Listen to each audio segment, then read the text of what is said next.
Alright guys, back after a long hiatus. A lot of stuff happening in the world, especially the West and the United States. Kind of upset with Macron's statement on Taiwan in China, where he goes and says that the Europe must look and have its own policy as far as Taiwan and China is concerned. And not only did the United States jump, but he's running against the tide. It's so funny because you see Germany, on the other hand, is turning full circle. Germany earlier was the one in China's camp, and now Germany is turning turtle, right? And we got to see where our bread is buttered, right? So what are we having? Shah's talk stuff in Arunachal. China says harmful to peace. So what happens when a home minister does that, right? Especially if a home minister gives out to the population anything but the truth, because the truth, the world knows that China is sitting on a huge bunch of our land. China knows. So when our home minister does this, right, playing to a domestic gallery of bhakts, you have a problem, because China keeps just getting more and more brazen, right?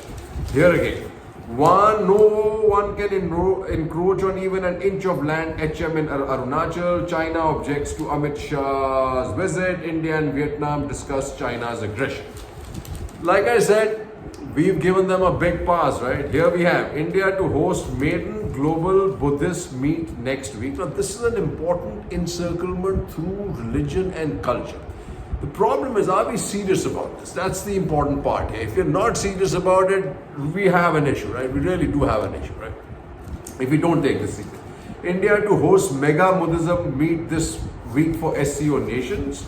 And like this person says, build the answer. Ladakh or Arunachal, India's counter to China's border tactics must be via capability enhancement. That's true. But capability just not infrastructure. Capability in strike. So when the new mountain division that was focused on China was scrapped, one wonders what kind of message that sent to China. And maybe that's why they got aggressive, right? And like I said, I was telling you, this is what Vijay Gokhale writes. On China, a tectonic shift is underway in German politics. While parties of different hues haven't formed up a common line, they're all distancing themselves from decades of Berlin's proximity to Beijing. Here all. And I'm wondering if Macron's going with his agenda, right? Will Germany, Inc., bearish on China, turn bullish on India?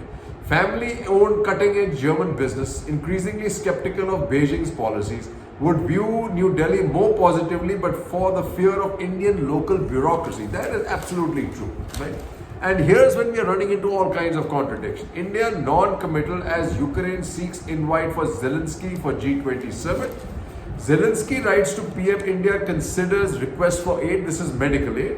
And you really have to think sharply, because Pakistan is getting ahead of this, right? Pakistan to ship 230 containers of arms to Ukraine. And India is flying a kite, right?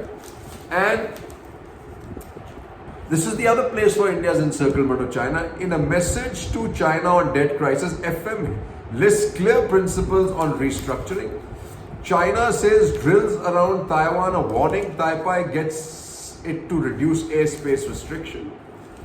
Now what do you have? Beijing concerned as US-Philippines agree to complete security assistance roadmap. Now with the Marcos in power as president, you expect these ties to get enhanced, right? And this is a big one. US B-1B bombers coming to India for joint exercises. Heavy bombers, F-15E fighters to take part in COPE India at Kalikunada, Japan to send observers. This is one of the most important exercises and most important US asset being sent to India. But this is happening in the Middle East. The protest test. Tehran's disquiet over Raisina dialogue promo reveals the contradiction in India-Iran ties, and it also shows how domestic politics plays into everything. OIC remarks reflects anti-India agenda, says MEA, and this, along with what Sitaraman had to defend herself about how Muslims are treated in the United States, kind of doesn't pass the smell test. Armenia proposes Iran Black Sea corridor for Indian traders. I wonder how that's going to happen. Azerbaijan, Iran, Armenia at its throat. I'm not sure. Iran and Saudi Arabia agree to revive diplomatic ties with help from China. Iran, Saudi foreign ministers meet in Beijing, move to reopen missions. Modi, so here's domestic politics in foreign shows. Modi takes up temple attacks with Oz PM, right? India now in women-led development faces PM. I doubt that very much. Temple attacks in Australia worrying. Modi to Albanese, right? And you got to give our periphery to the United States. You got to work with the United States and Japan and the Quad on our periphery, which includes Myanmar, includes Nepal, Bangladesh. But we just don't have the resources. Let's face it. Game of Thrones in Nepal keeps India on its toes, but India got what it wanted. Rift over President pick plunges Nepal ruling coalition into crisis, but I think India's got its nose a little bit ahead. Vandalization of Hindu temple, India demands action against perpetrators. Now that was Australia, this is Canada, right? And this is one of the most important things. Plot twist in American theater. He says Trump in courts can upend US political conversation with some dangerous consequences, worsening US political gridlock and make geopolitical consequences. This is why Europe is dithering somewhat, right? Then you have this. India, Rafael participate in French military exercises with NATO allies. Orient 23 described as preparation for a possible future conflict with Russia. Important. We are exercising with NATO, right? Indian Rafael fighter jets are set to join the French military exercise, which includes thousands of NATO troops. The fighter jets are likely to arrive in France by mid-April to take part in Orient 23, a multi-dimensional war game that includes ground troops, warships, including aircraft carriers and combat aircraft with NATO troops, right? And why everybody, even the US is complaining about itself. The influence of US as a global leader is waning, says Frank S. Aslam.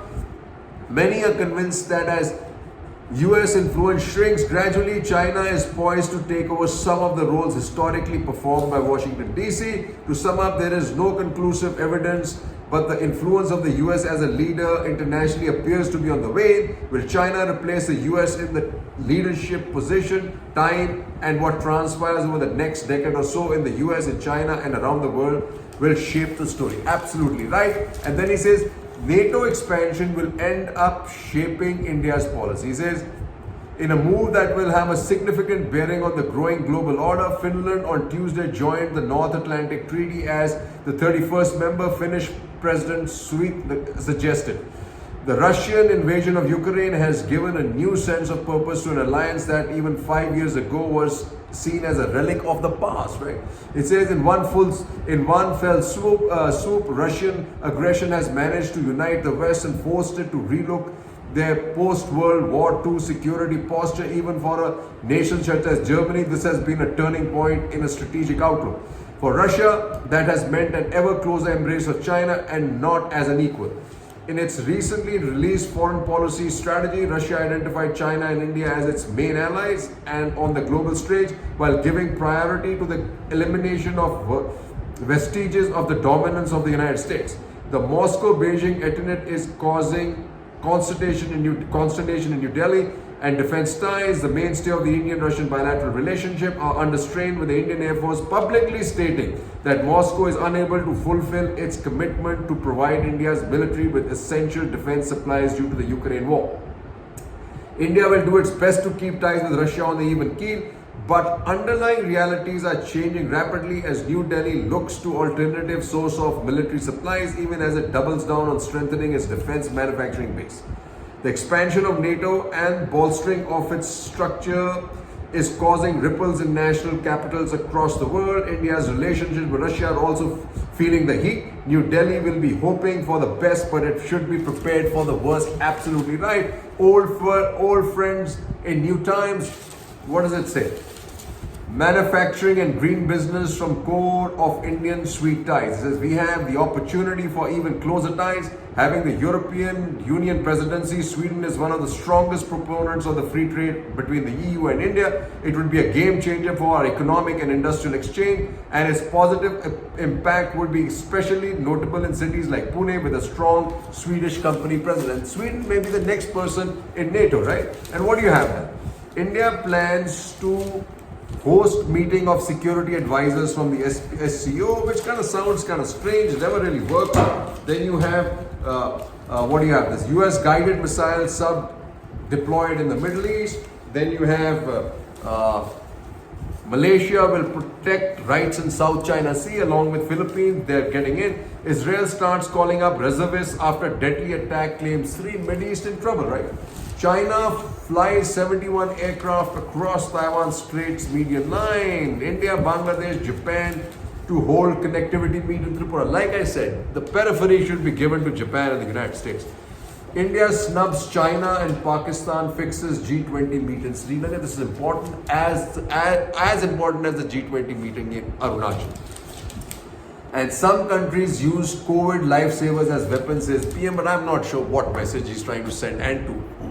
Really, he really comes out. Sometimes you see such short-sightedness as far as our domestic politics are concerned. Because there on where you're trying to build bridges with the West, there you go on blaming external powers. External powers are interfering in India's domestic politics. It doesn't work that way, folks. You can't, what the saying goes, you can't run with the hound, hunt for the hare, or hunt with the hare, run with the hound, whatever it is, right? I've got my stuff all mixed up. Live from the war room, new contours of global conflict are shaping up with shadow wars underway. This will be my next topic, and this is written by Pranab Samtadam. Jai Hind and 3 cheers.